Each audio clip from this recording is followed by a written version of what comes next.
प्रधानमंत्री नरेंद्र मोदी आज चुनाव प्रचार के लिए असम पहुंचे हैं। पीएम मोदी ने बरपेटा में रोड शो किया। उसके बाद एक रैली को संबोधित करते हुए उन्होंने कांग्रेस पर जबरदस्त हमला बोला। पीएम मोदी ने कहा कि असम में एनडीए की जीत की हैट्रिक लगेगी और कांग्रेस के हार की सेंचुरी लगेगी। उन्होंने कहा कि कांग्रेस खुलकर घुसपैठियों का साथ दे रही है।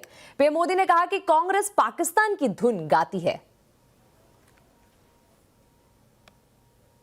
कांग्रेस के शाही परिवार के जो नामदार है ना, जो दिल्ली में बैठे हैं, असम के चुनाव के नतीजे के बाद उनकी हार की सेंचुरी का रिकॉर्ड भी असम के लोग ही बनवाएंगे। तो बीजेपी की हैट्रिक और शाही परिवार के नामदार की पराजय की सेंचुरी। हमने देखा है कि कांग्रेस ने हमेशा दुश्मनों के एजेंडे को ही हवा दी है। ऑपरेशन सिंदूर के दौरान भी हमारी सेनाओं ने पाकिस्तान को कुछ ही घंटों में घुटने टेकने पर मजबूर कर दिया था, लेकिन कांग्रेस ने वही गीत गाया जो पाकिस्तान ने लिखा था, जिसकी धुन पाकिस्तान ने तैयार की थी। इधर कांग्रेस नेता राहुल गांधी भी चुनाव प्रचार के लिए पुडुचेरी पहुंचे। उन्होंने लॉसपेट से पुडुचेरी सरकार पर हमला बोला। राहुल गांधी ने कहा कि पुडुचेरी सरकार सभी कॉन्ट्रैक्ट से 30% कमीशन लेती है। उसने मंदिर की जमीनों पर कब्जा कर लिया है। राहुल गांधी ने कहा कि कांग्रेस की सरकार बनी तो पुडुचेरी में बेरोजगार युवाओं को हर महीने 2000 रुपए की मदद देगी। महिलाओं को फ्री बस सर्विस भी मिलेगी।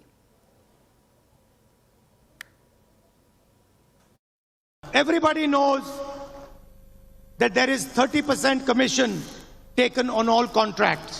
Government has become a collection agent. Commission is taken on smart city, roads, drains, schools. And what do the people of Puducherry do? They are forced to pay at every single toll gate. पिछले करीब 37 दिन से चल रहा Iran युद्ध रुकने के आसार अब दिख रहे हैं। ईरान और अमेरिका दोनों की सीज फायर का प्रस्ताव मिल चुका है, लेकिन मीडिया रिपोर्ट के मुताबिक ईरान ने अमेरिकी प्रस्ताव को ठुकरा दिया है। डिटेल्स के लिए चलते हैं लक्ष्मण रॉय के पास। लक्ष्मण जी, पहले तो ये बताइए कि सीज फायर का प्रस्ताव आखिर क्या है और इस पर ईरान और अमेरिका का रुख क्या है। इसके अलावा ईरान ने विदेश मंत्रालय की तरफ से अमेरिका के जो पुराने 15 पॉइंट वाले प्रस्ताव को क्यों खारिज किया है? तो लक्ष्मण जी हमारे साथ जुड़ी रहे। हम आपको बता दें कि पिछले 37 दिनों से ये जो युद्ध चल रहा है, अभी रुकने के इसके आसार नजर आने लग गए हैं, लेकिन ईरान और अमेरिका इन दोनों को जो प्रस्ताव मिल चुका है सीज फायर का, उस पर जो मीडिया रिपोर्ट से अगर उनकी हम बात माने तो उनके मुताबिक ईरान ने अमेरिकी के प्रस्ताव को ठुकरा दिया है। तो इस पर डिटेल्स के लिए लक्ष्मण जी फाइनली जुड़ चुके हैं हमारे साथ। लक्ष्मण जी, पहले तो ये बताइए कि सीज फायर का प्रस्ताव आखिर क्या है और इस पर ईरान और अमेरिका का रुख क्या है? देखिए, दरअसल सीज फायर का प्रस्ताव ये था कि 2 चरणों में युद्ध को रोका जाए। पहले चरण में सीज फायर किया जाए। सीज फायर का मतलब तुरंत जैसे ही सहमति बनती है तुरंत के तुरंत युद्ध को रोक दिया जाए, और जैसे ही युद्ध को रोका जाए तुरंत स्ट्रेट ऑफ हॉर्मुज को खोल दिया जाए। और ये 45 दिन तक तकरीबन आपको ऐसे ही सीज फायर रहेगा, स्ट्रेट ऑफ हॉर्मुज खुला रहेगा, और इस 45 दिन के भीतर आपको युद्ध रोकने के, स्थायी तौर पर युद्ध रोकने के बाकी प्रस्ताव पर सहमति बनानी होगी। ये प्रस्ताव ईरान को भी दिया गया, ये प्रस्ताव यूएस को भी दिया गया।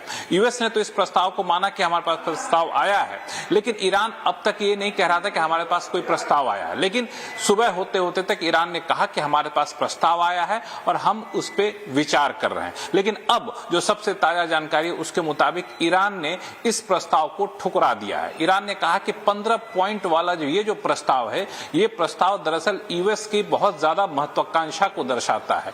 ये प्रस्ताव यूएस के दबाव वाला प्रस्ताव है, इसको हम स्वीकार नहीं करेंगे और इसकी जानकारी जो मध्यस्थता कर रहे थे उनको हमने दे दी है और डिटेल जो है वो हम समय आने पर आपको बताएंगे। तो सीज फायर की जो संभावनाएं थी वो संभावनाएं फिलहाल धूमिल होती हुई दिख रही हैं। ये इसलिए काफी महत्वपूर्ण है क्योंकि कल सुबह तक की डेडलाइन यूएस के प्रेसिडेंट ट्रंप ने दी थी। कल सुबह तक अगर ये सीज फायर पर या फिर समझौते पर राजी नहीं होता है ईरान, तो ईरान के सभी पावर प्लांट को, सभी ब्रिज को ध्वस्त कर दिया जाएगा और ये डेडलाइन कल खत्म हो रही है सुबह सुबह।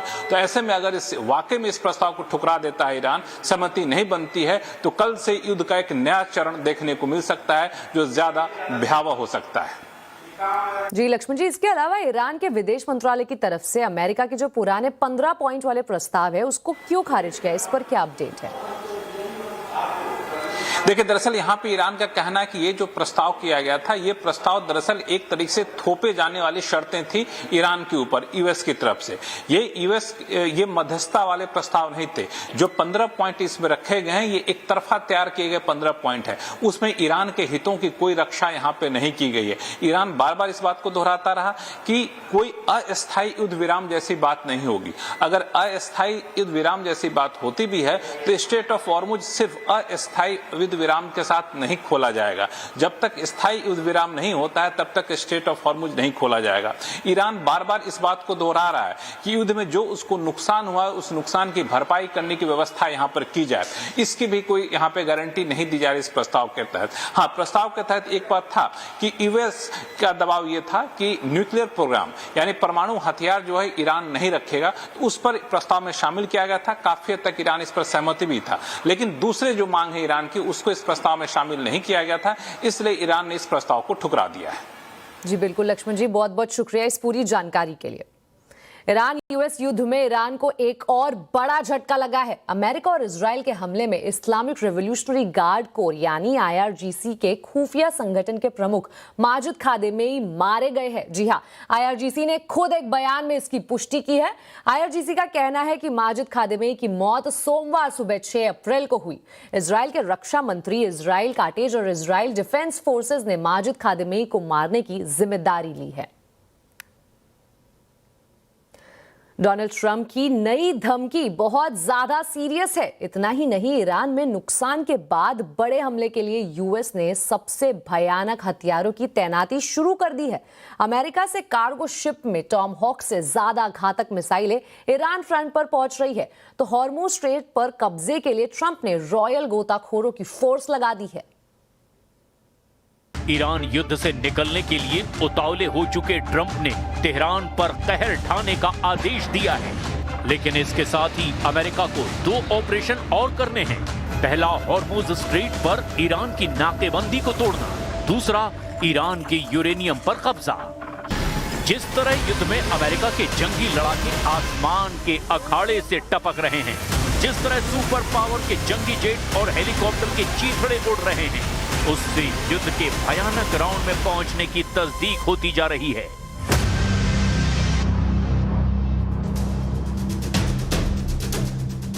F-16, F-15E, KC-135, MQ-9 drone समेत कई हवाई जाबाजों को मार गिराने का दावा किया गया, और ये सब तब हुआ जब अमेरिकी राष्ट्रपति डोनाल्ड ट्रंप कई बार दावा कर चुके हैं कि ईरान के सभी एयर डिफेंस सिस्टम उन्होंने तबाह कर दिए हैं।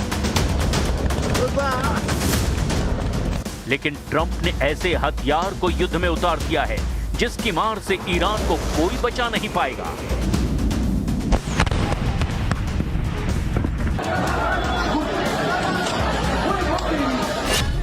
ये है ट्रंप की JASSM-ER मिसाइल। ट्रंप इसी मिसाइल से ईरान को पत्थर युग में भेज देने की धमकी दे रहे हैं, क्योंकि ये ऐसा हथियार है जिसकी काट दुनिया में किसी के पास नहीं है। JASSM-ER, जिसका पूरा नाम joint air to surface missile extended range है, लेकिन तेहरान में अमेरिका का मजाक बनाया जा रहा है।